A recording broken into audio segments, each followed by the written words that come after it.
ano na, okay, di ba nagsalita na. Okay, dito na tayo, nagsalita na to si Mabilog. Ano ngayon ang sabi ni Senator Bato? Pakinggan natin ha.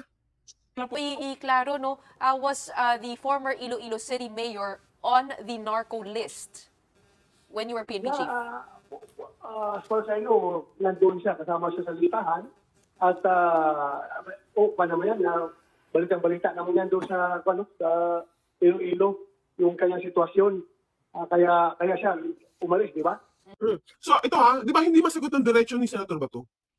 Well, as far as I know, nasa narco-list siya. Ilan bang narco-list? May pinaliwanag si Mayor Mabilog, di ba? Pipidea, siyempre may PNP, wala siya pareho. Nandun lang siya sa PRRD narco-list. Doon lang siya pinasok. At mukhang ang afterthought. Tapos ngayon sabi niya, balitang-balita naman yan, kaya siya umalis. Teka lang. PNP chief ka, Senator Bato, at that time. Kung alam mo na ito ay mayroong kinalaman, di ba? Sa illegal na droga, bakit hindi mo pinasampahan ng kaso? But that is not the job of the police. I just told him that one bullet will do. Why do you have to wrap it as waste your time? That is not. But we know at the start what we planted the intrigues there. I am just as, well, not really. I've learned a lot during my prosecution days. We planted evidence. Planted siya ng ebidensya.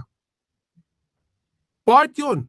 Planting of evidence, planting of intrigues. Hindi kaya ito ang style na ginawa niya kay ex-mayor Mabilog? Na ang sabi ay wala sa listahan sa drugs list.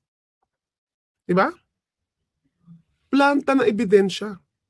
Pero di natin nakikita, di natin alam na nagpaplanta pala sila minsan ng ebidensya. Yun yung nakakatakot. Kasi anybody can be a victim. Pwedeng tatay mo, nanay mo, kamag-anak mo, anak mo. Yun yung mahirap. Diba? Lalo na binabudgetan. Wala nang pakialam yung iba, basta makakota. Diba? Sige, tuloy lang natin kung meron pa to. We arrested persons but we released them. But telling him that it was this person who squealed on him. And then we, when he goes out but killing, then we said that it was this fellow who really did. Nang aaresto sila ng walang kasalanan. Diba? Tapos anong gagawin dito sa naaresto? Pipiliting magturo. Ito yung kwento ni ni Mabilog, na ex-mayor Mabilog, di ba? Aarestuin siya, it's either eliminate or aarestuin siya at pipilitin siya magturo nung isa dating presidentiable at opposition senator. Nanggagaling sa kanya. Hindi naman sa atin ito nanggaling. Sa admission to ni Senate ni dating Pangulong Duterte.